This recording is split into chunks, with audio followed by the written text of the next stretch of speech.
So, hey there. Today we'll be starting with the chapter 1, that is chemical reaction and equations. This will be a very detailed uh, video in context of your science first chapter, that of chemistry, and we'll be having a detailed discussion. ठीक है. और NCERT से best source कुछ नहीं हो सकता है. So we will be referring to the NCERT context, but we will be also discussing the factors जो हमारे एनसीईआरटी में प्रोवाइडेड नहीं है. So to understand the points that are given in NCERT you need to have a extra study that will be provided in this video only. I'm not here providing a slideshow and there I'll be showing you the pictures and then we'll be seeing. No, it's not, because you have to study the text, you have to write the text. So we'll go with this PDF itself. So let's get started with the chemical reaction and equation. So before starting with this, हम एक बार जो हमारे chapter की heading है उसको देख लेते हैं. That is chemical reactions and equations. Equations तो you are familiar with. What is chemical reaction? Basically chemical reaction के अंदर एक केमिकल चेंज होता है, पर यहाँ पर जो मिसकंसेप्ट डला हुआ है दिमाग में वो ये है कि एक जो केमिकल रिएक्शन होगा ना, वहां पर जो है एक एलिमेंट जो है वो चेंज हो जाएगा दूसरे एलिमेंट में. पर ये गलत है. किसी भी केमिकल रिएक्शन के टाइम पर जो एटम्स हैं एक एलिमेंट के, वो चेंज नहीं होते हैं दूसरे एटम्स के एलिमेंट्स के अंदर. ये चीज दिमाग में डाल लो. सिर्फ और सिर्फ रीअरेंजमेंट होती है एटम्स की एक केमिकल रिएक्शन के टाइम पर. तो एक केमिकल रिएक्शन के टाइम पर सिर्फ रीअरेंजमेंट होती है एटम्स की that take place between reacting substance to form a new substance that is different in properties जो हमारा starting का substance था उससे. Now we'll be discussing these things. फिर हम reactants products के बारे में पढ़ेंगे. उससे पहले we have a brief description given of the daily life situations जो होती हैं और उनको हम कैसे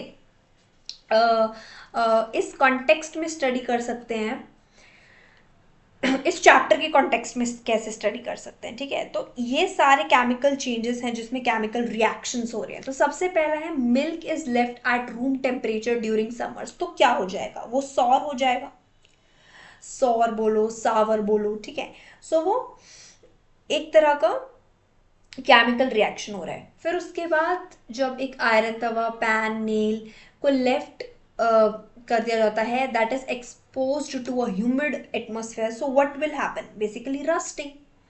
ठीक है. Then grapes are fermented, food is cooked, food gets digested in our body, we respire. तो ये सारी चीजें, सारे केमिकल चेंजेस हैं जो केमिकल रिएक्शंस को इन्वॉल्व करते हैं. तो इन सारी सिचुएशंस में the nature and the identity of initial substance have somewhat changed. Yes, जैसे कि यहाँ पे अब initially we had a milk, अब उसको खाली रूम टेम्परेचर में छोड़ दिया गया गर्मियों के टाइम पर, तो अब एंड रिजल्ट क्या आया? दैट मिल्क का जो टेस्ट है that change, it become sour. Same way एक आयरन तवा जो है दैट गेट रस्टेड. तो एक प्रॉपर आयरन था, ह्यूमिड क्लाइमेट ह्यूमिड एटमोस्फेयर के टेम्परेचर की मतलब नमी की वजह से उस पर जंग लग गए. ठीक है. We have already learned about physical and chemical changes of matter in the previous classes. Whenever a chemical change occurs we can say that a chemical reaction has taken place. This is the first important point that we have from the chapter. That is, जब भी एक chemical change होगा तो हम ये बोल सकते हैं वो chemical change is because of, क्योंकि एक केमिकल रिएक्शन वहां पर हुआ है. Right? As simple as it sounds to be. ऐसा कोई रॉकेट साइंस नहीं है. It's very easy.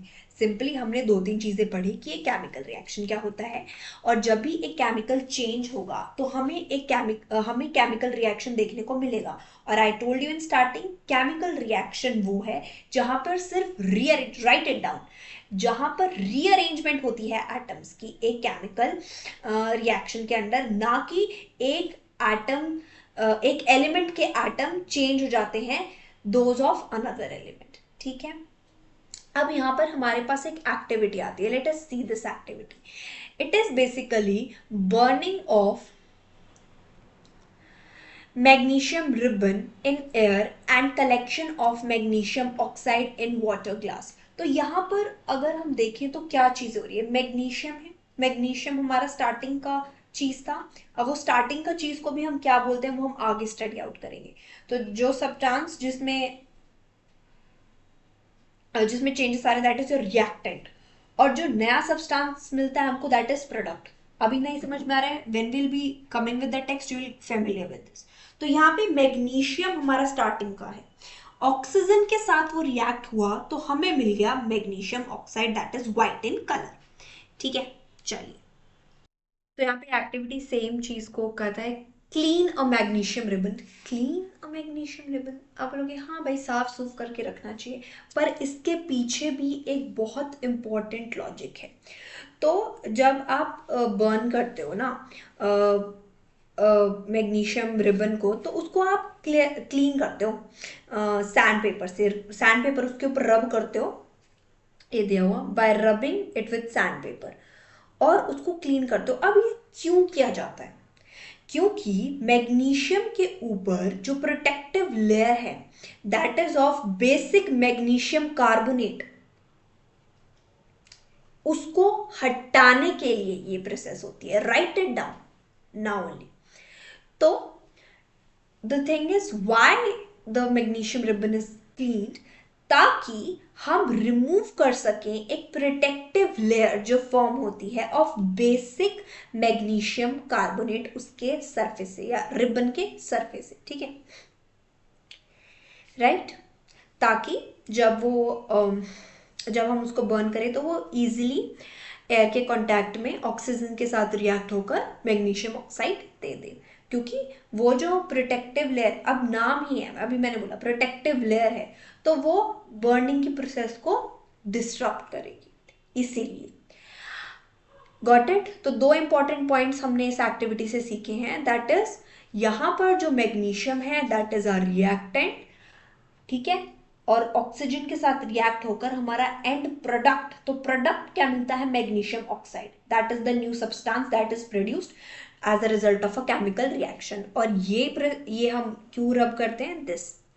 चलिए, you must have observed that magnesium ribbon burns with a dazzling white flame and changes into white powder।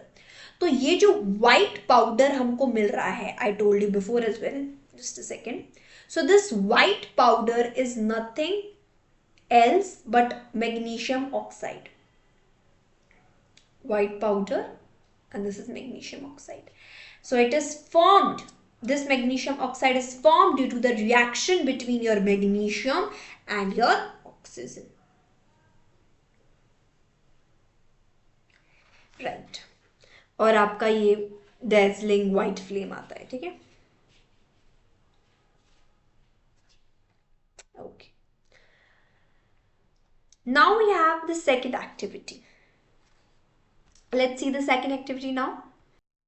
Now take lead nitrate solution in a test tube and add potassium iodide solution to it. What do you observe? चलिए, अब this is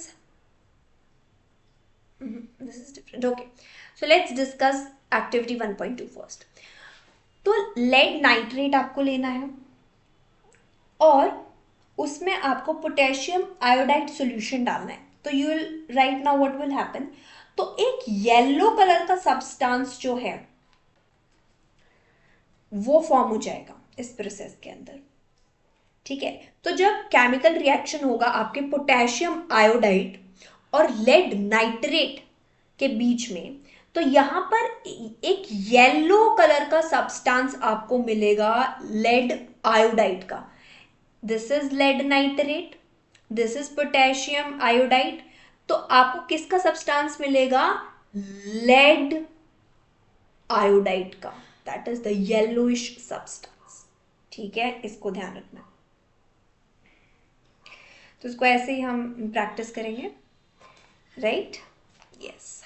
now let us come to activity 1.3। अब तुम कहोगे अच्छा तो अब आपको ये चीज़ मिली है लेड आयोडाइड, लेकिन अगर मैम हम बोलते हैं कि पिछले वाले रिएक्शन के बारे में, तो यहाँ पर हमें मैग्नीशियम ऑक्साइड मिल रही थी, that is basically a white powder, and here we are getting a yellow colour का substance.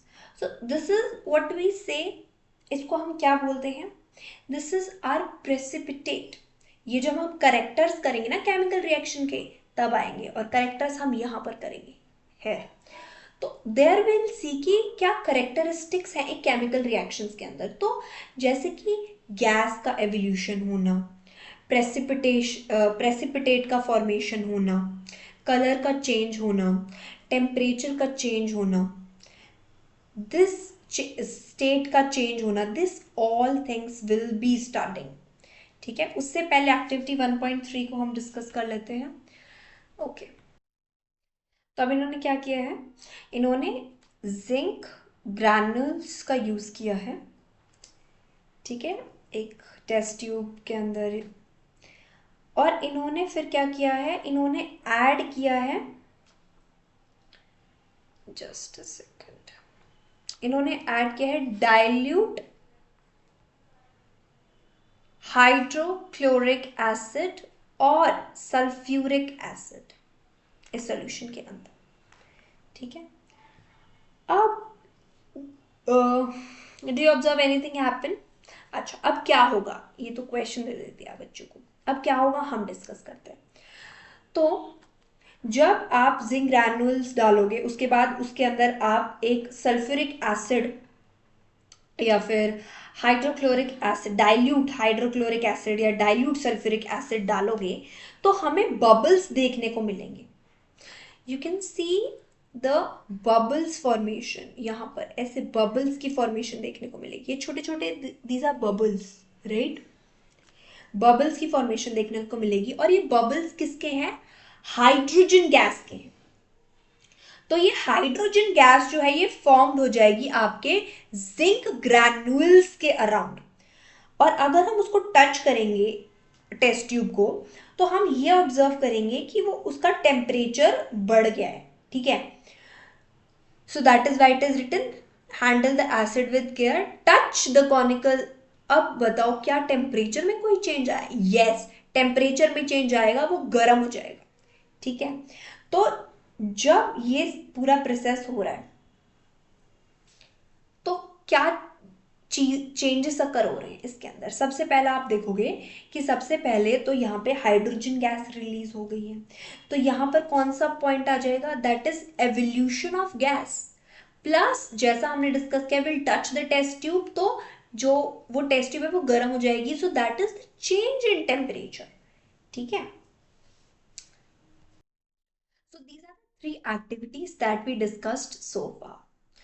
Now what extra effort that you can make, इनका जो जो रिएक्शन हो रहा है, जो जो प्रोसेस चल रही है, ये इसका एक बारी शॉर्ट्स देख लेना, everything will be absolutely clear to you. यहाँ पे हमने एंड चीज डिस्कस कर ली है।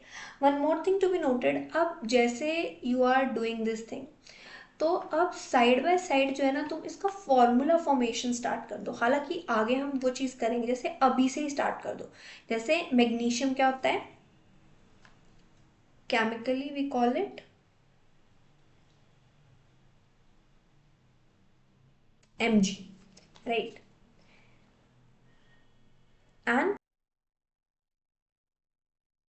Formula, the symbol of it, ठीक है, दैट इज Mg। और अब किसके साथ रिएक्ट कर रहा है, वो ऑक्सीजन के साथ, तो उसका क्या हो जाएगा, O2। तो हमें एंड प्रोडक्ट क्या मिलेगा, magnesium oxide, that is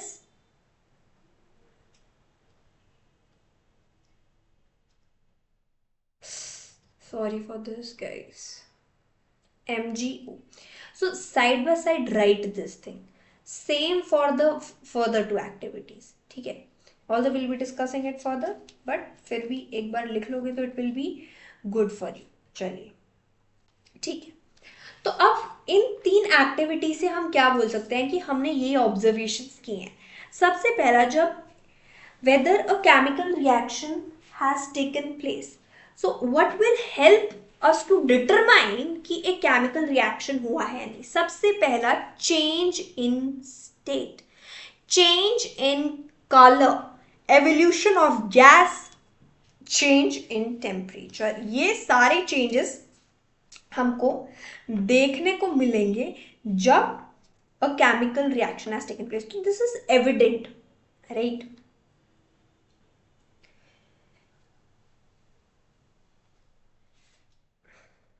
Fine.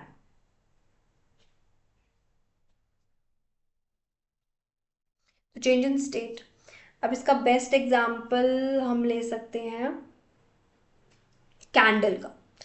तो कैंडल जब हम जलाते हैं तो चेंज इन स्टेट हो जाती है, वो सॉलिड से लिक्विड से गैस, ठीक है, क्योंकि वैक्स सॉलिड है और जो वाटर फॉर्मेशन है by the combustion of wax that is liquid at room temperature, whereas जो कार्बन डाइऑक्साइड प्रोड्यूस होती है दैट इज तो गैस। तो ये सारे चेंजेस मिलते हैं। फिर चेंज इन कलर हमें देखने को मिलता है, ठीक है। फिर हमें एवोल्यूशन ऑफ गैस देखने को मिलता है, वो हमारे फर्स्ट में ही था। Change in temperature already discuss. तो ये सारे चेंजेस जब हम ऑब्जर्व करते हैं हम ये देखते हैं कि there is a large variety of chemical reactions. अच्छा, इसमें मैंने एक और पॉइंट बताया था कि यहाँ पर एक येलो कलर का सब्सटेंस जो है वो आता है, तो यहाँ पे आप ये भी बोल सकते हो कि प्रेसिपिटेट की formation, that is also one of the character. Basically एक सॉलिड प्रोडक्ट जो सेपरेट हो जाता है सॉल्यूशन से केमिकल रिएक्शन के दौरान, वो हमारा प्रेसिपिटेट होता है। तो you can add one more point है, प्रेसिपिटेट, ठीक है, fine. So we can see that there is a large variety of chemical reactions taking place around us. We will study about the various types of chemical reaction and their symbolic representation. तो ये first वाले की symbolic representation है, right? Fine. तो अब हम आ जाते हैं अपनी केमिकल इक्वेशंस के ऊपर।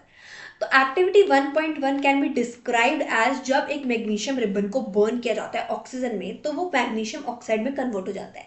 लेकिन इसकी डिस्क्रिप्शन, इस केमिकल रिएक्शन की डिस्क्रिप्शन सेंटेंस में बहुत बड़ी हो जाएगी, तो हम इसको छोटे में लिख सकते हैं सिंपली। कैसे? The word equation for the above two reaction would be the substance that undergo। अच्छा, अब यहां पे हमारा आ जाता है reactants और प्रोडक्ट का पार्ट। तो अब जो सब्सटेंस अंडरगो होता है केमिकल चेंज एक रिएक्शन के अंदर, जो यहाँ पे है मैग्नीशियम एंड आर ऑक्सीजन, इन्हें हम बोलते हैं रिएक्टेंट्स। और जो नया सब्सटेंस फॉर्म होता है एक रिएक्शन के टाइम पे उसे हम बोलते हैं प्रोडक्ट। अब यहाँ पे एक और चीज हम नोट करेंगे कि reactants are written on left hand side where are the products are written on right hand side. So this is the thing between the two with plus between them. अब आप कहोगे यहाँ पे तो एक ही है, बट ये एक जरूरी नहीं है ये एक ही रहे प्रोडक्ट हमेशा। We can get two products, right? यहाँ पे भी same, it's not that only two way it will be, ठीक है, fine. So will add the arrow head towards the product. तो ये ऐसे डिनोट करेगा कि भाई ये और ये रिएक्ट होके ये देते हैं, this way. So this shows the direction of reaction. तो ये पूरी थ्योरी जो हमने करी, this is done in a simple line. ये इससे भी शॉर्ट हो सकता है, that will see further.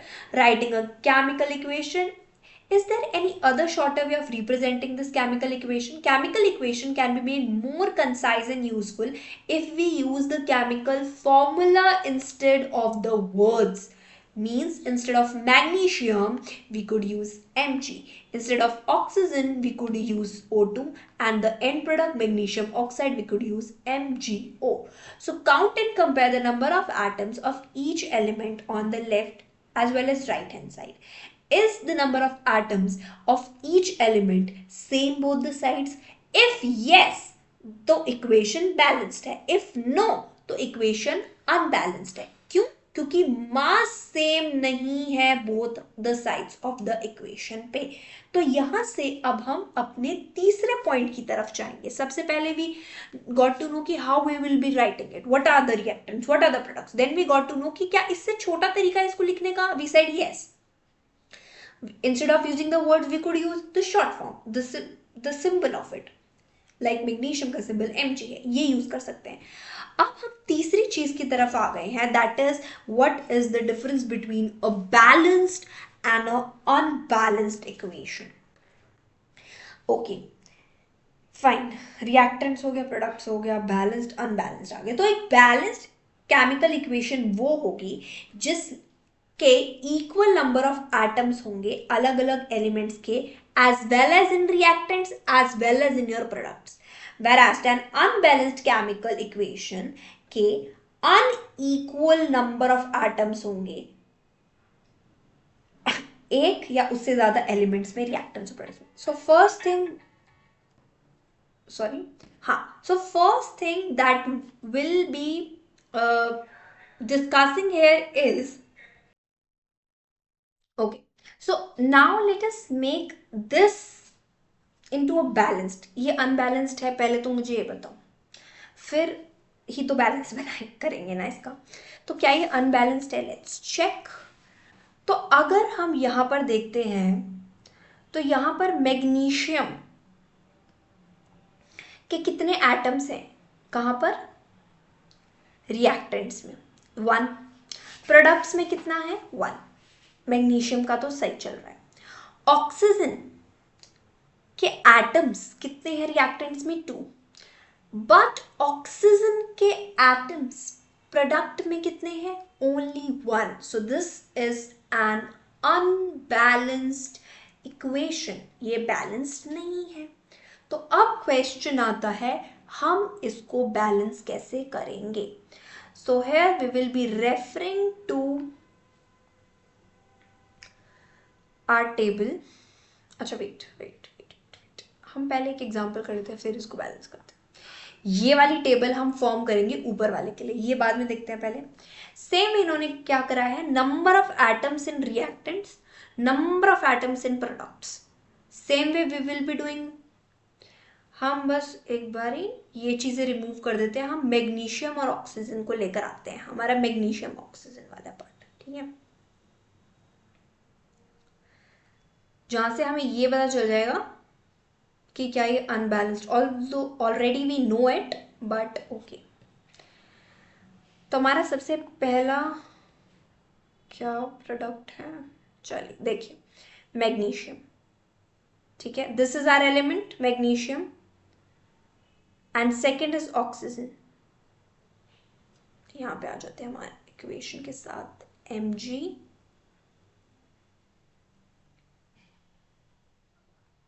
plus O2 that gives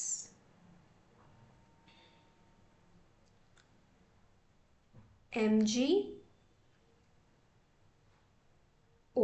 magnesium oxide. Fine.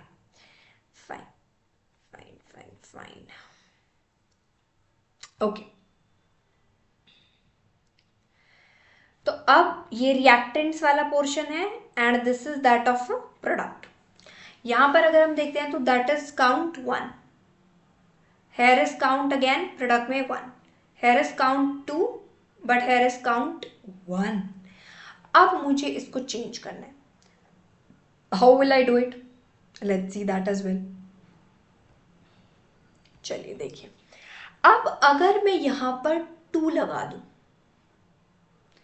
तो मेरा क्या हो जाएगा? ऑक्सीजन के 2 प्रोडक्ट हो जाएंगे। बट यहां पे एक और चेंज आएगा, वो क्या आएगा? मेरा मैग्नीशियम भी तो 2 हो गया भाई साहब, ये भी तो 2 हो गया। तो ये बैलेंस्ड कैसे हुई? कैसे? क्योंकि यहाँ पे ऑलरेडी 1 है। So I need to mark 1 more to here to make it balance. तो अब यहाँ पे भी 2 हो गए। तो 2 मैग्नीशियम के 2 रिएक्टेंट्स में, 2 प्रोडक्ट में है, ऑक्सीजन के atoms, number of atoms reactants में 2 हैं एंड प्रोडक्ट में भी 2 हैं. Now this becomes a balanced equation. After adding this 2 and this 2 we got a balanced chemical equation. But जब ये नहीं थे तो this was a unbalanced chemical equation. So this is how we pursue it, right. ठीक है, चलो now let's come back to the text. This was just an example to see how things are working. ठीक है, if you are not getting what all is happening around, कोई बिल्कुल भी idea नहीं है तो just focus. और थोड़ा बहुत आइडिया है तो we will be getting that idea better in upcoming content. ठीक है. So such a chemical equation is skeletal chemical equation for a reaction. Equation 1.2, that is this, is a skeletal chemical equation for burning of magnesium in air. तो अगर कोई बोलते skeletal chemical equation क्या है तो you got this now.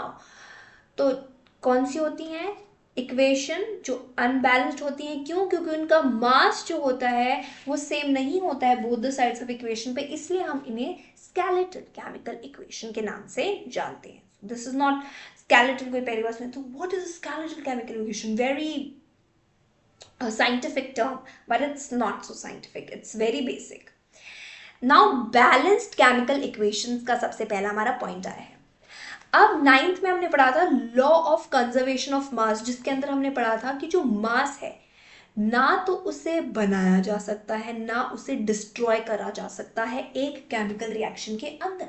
So that is the total mass of an element present in a product of a chemical reaction has to be equal to the total mass of the elements present in your reactants. Very basic कि भाई अगर मास को ना create कर सकते हो ना destroy कर सकते हो केमिकल रिएक्शन में, तो जो आपका प्रोडक्ट है और जो आपके रिएक्टेंट है उनका जो मास होगा एलिमेंट्स का वो सेम होना चाहिए. So in other words, the number of atoms of each element remains same before and after a chemical reaction. This point we already discussed in the starting of the lecture कि जो atoms हैं, ठीक है, of each element they remains the same एक chemical reaction के पहले और उसके बाद तक. तो hence we need to balance a skeletal chemical equation. Is this equation balanced? No. Which equation? This equation they are saying. Let us learn about balancing a chemical equation. तो यहाँ पे इन्होंने लिया है जिंक और सल्फ्यूरिक एसिड का फंडा. अब देखो जो हमारी एक्टिविटी 1.3 थी वही आ गई है यहाँ पे. ये पॉइंट वहां मेंशन करोगे तो this will help you as a symbolic representation. So they are given zinc plus sulphuric acid. तो यहां से लर्न करो सल्फ्यूरिक एसिड को हम कैसे, फॉर्मूला क्या है H2SO4, zinc sulphate that is ZnSO4 and hydrogen that is H2. अब यहाँ पे अगर जिंक का देखें तो zinc is balanced, yes 1-1 each, मतलब 1 in the reactant 1 in the product. Hydrogen 2, yes balanced. SO4 balanced. तो दिस इज अ बैलेंस्ड. यहाँ भी 4 है, यहाँ भी 4 है, यहाँ 2 है, यहाँ 2 है, यहाँ 1 है, यहाँ 1 है. ये वाली टर्मिनोलॉजी एब्सोल्युटली क्लियर कर रही है आपका ये फंडा. यहाँ पे S1 है, यहाँ पे S1 है, यहाँ पे O4 A. ठीक है. So this table is correctly representing the thing. But अब हम बैलेंस करने की कोशिश करते हैं अपनी दूसरी इक्वेशन को. ठीक है, let us see this now.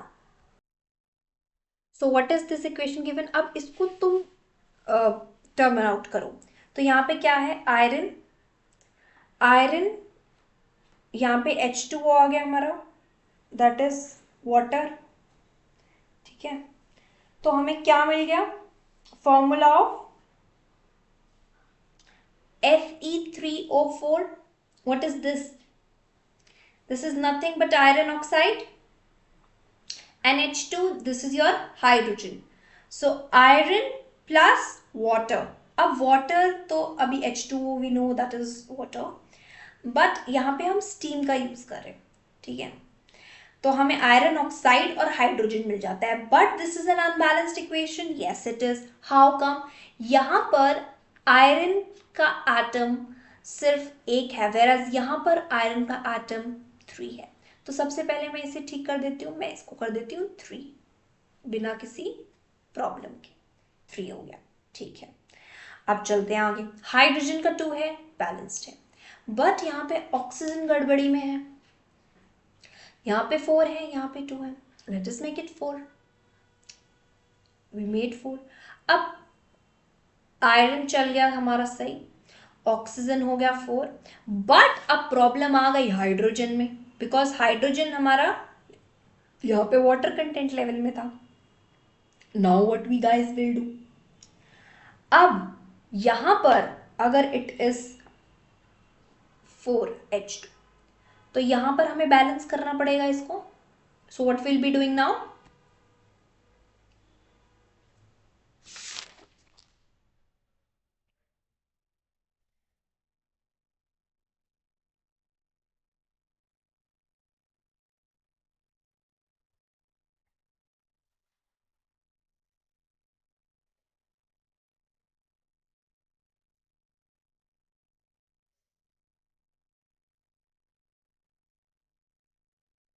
Sorry for the interruption. Yes. So what we'll be doing now?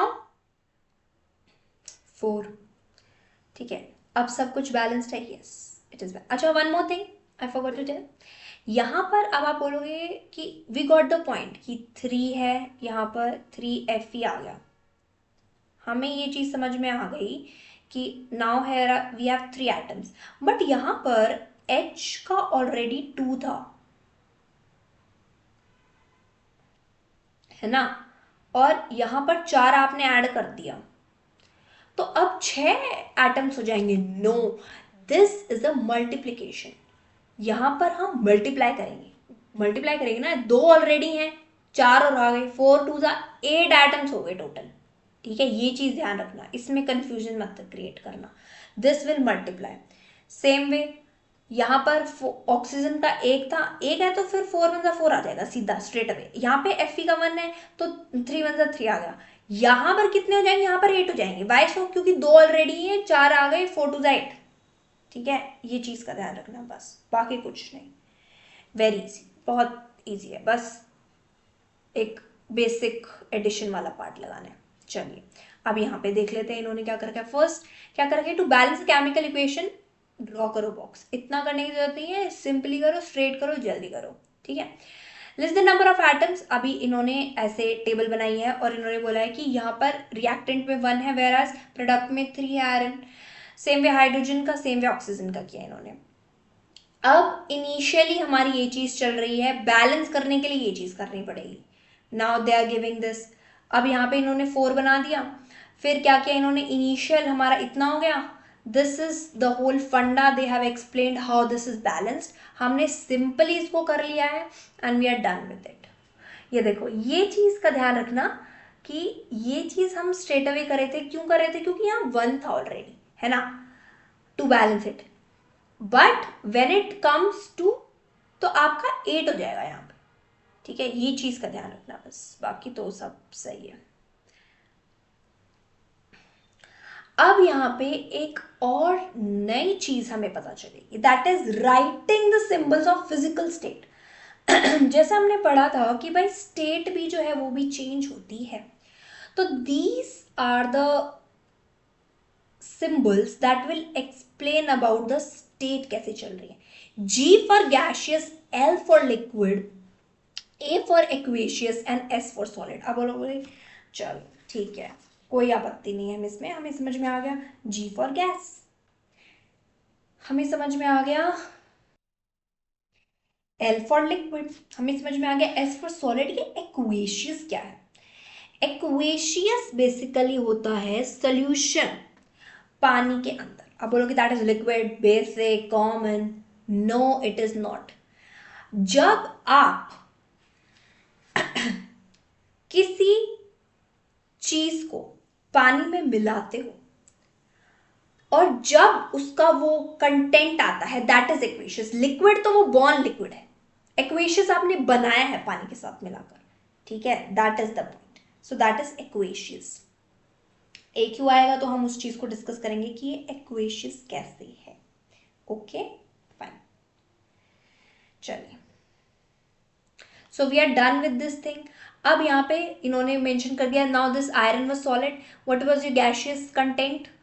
अब देखो, अब यहाँ पर जैसे मैंने पहले बोला था ये H2 आपको वाटर लग रहा है पर यहाँ स्टीम है, तो जी से हमें क्लियर हो गया ना, वाटर का गैसियस कंटेंट मतलब स्टीम की बात हो रही है यहाँ पे, राइट. अब देखो, note that the symbol G is used with H2O to indicate that in this reaction water is used in a form of steam, not in a form of liquid.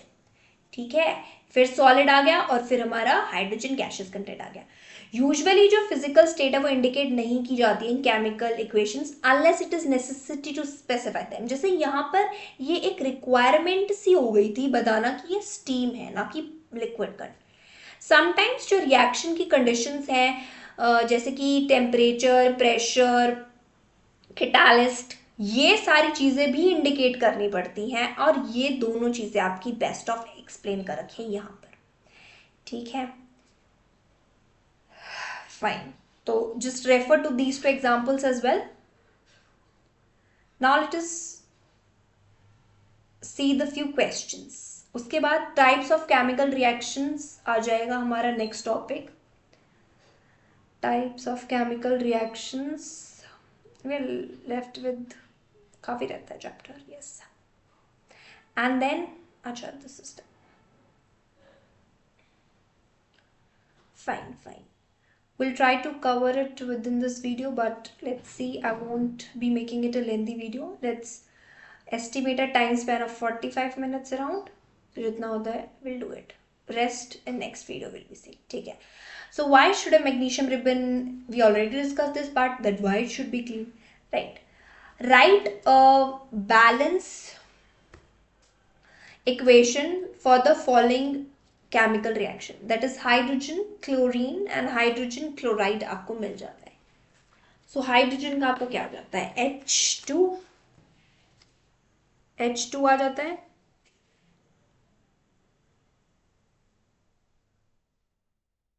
I think यहीं तक ही हो पाएगा. Types of chemical reaction will be discussing in the next video. Okay, hydrogen and then we have chlorine, that is Cl2, hydrogen chloride, that is HCl.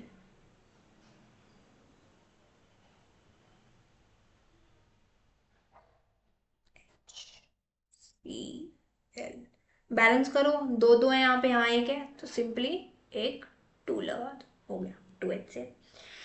Barium chloride, aluminium sulphate, barium sulphate, aluminium chloride. Barium chloride क्या होता है, BaCl2. लिखने में problem आती है, whatever, let me try. चलो, Ba barium chloride, BaCl.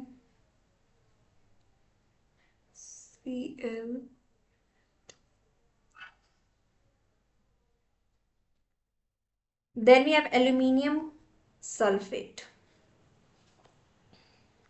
Aluminium का तो पता है हमें, Al.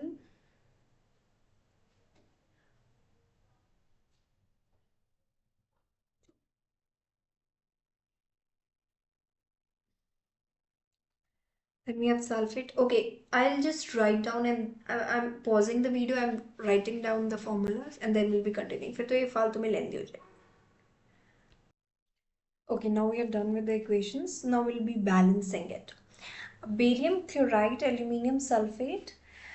Then we get barium sulfate and aluminium chloride. So if we see the matter here, यहाँ पर अनबैलेंस्ड क्या चीज़ है, एल्यूमिनियम.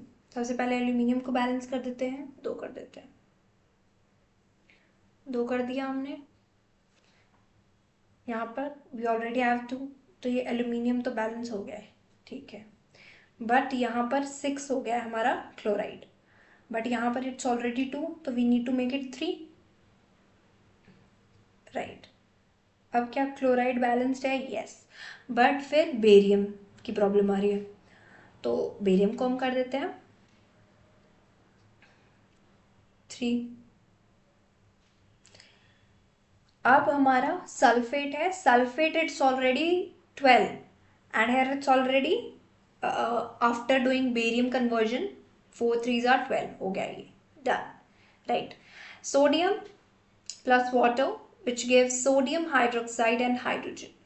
सोडियम सेम है, ऑक्सीजन का एक एटम है, बट यहाँ पर अनबैलेंसिंग है किसकी वजह से, हाइड्रोजन की वजह से। कैसे, अब देखो इसके दो हैं, you will say here also these are 2 but we have one more hydrogen here, एक और हाइड्रोजन है, तो 3 हाइड्रोजन है यहाँ पे, whereas यहाँ पर 2 हाइड्रोजन के एटम्स हैं। तो बैलेंस करते हैं, इसको कैसे करेंगे बैलेंस, अगर हम यहाँ पर इसको कर दें 2 तो अब कितने हो गए यहाँ पे 4, और यहाँ पर कर दे दोबारा 2 तो यहाँ पे कितने हो गए 4। Now it's balanced. ऑक्सीजन कितने हो गए 2, ऑलरेडी 2, बट यहाँ पे सोडियम के 2 एटम्स आ गए, यहाँ पे सोडियम का एक एटम है, तो मेक सोडियम को भी हमें यहाँ पे बैलेंस करना पड़ेगा। तो सोडियम के अब 2 एटम है, now it's balanced. Now write a balanced chemical equation with which states the okay symbols for the following reactions. ठीक है ठीक है ठीक है। So we have barium chloride, अभी कैसा सोल्यूशन, एक्वेशियस सोल्यूशन है ये, ठीक है, और सोडियम सल्फेट भी एक्वेशियस सोल्यूशन है, राइट डाउन AQ। और यहाँ पे what we get is barium sulphate, this is solid, and we get sodium chloride that is aqueous. अब इसको बैलेंस करते हैं, चलिए। यहाँ पर सोडियम के 2 हैं, वेरस यहाँ पर एक है, सेम है यहाँ पे क्लोराइड के 2 एटम्स हैं, यहाँ पर एक है। SO4 is balanced, barium 1 1 balanced, so we need to balance NaCl, so simply we'll add a 2 here and we got a balanced equation. Fine. Now we have sodium hydroxide solution in water, solution किसमें, पानी में।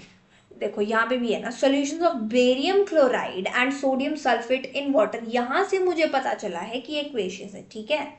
Same way इसका solution किसके अंदर, water के अंदर। तो अभी मैंने डिस्कस किया था कि solution made in water that is aqueous solution. So again here we have a AQ aqueous solution, AQ हम ऐसे मेंशन करेंगे, AQ with the small AQ with in a bracket, जो हमारा यहाँ आता है, जो हमने यहाँ स्टडी किया था, AQ लाइक दिस, ठीक है फाइन।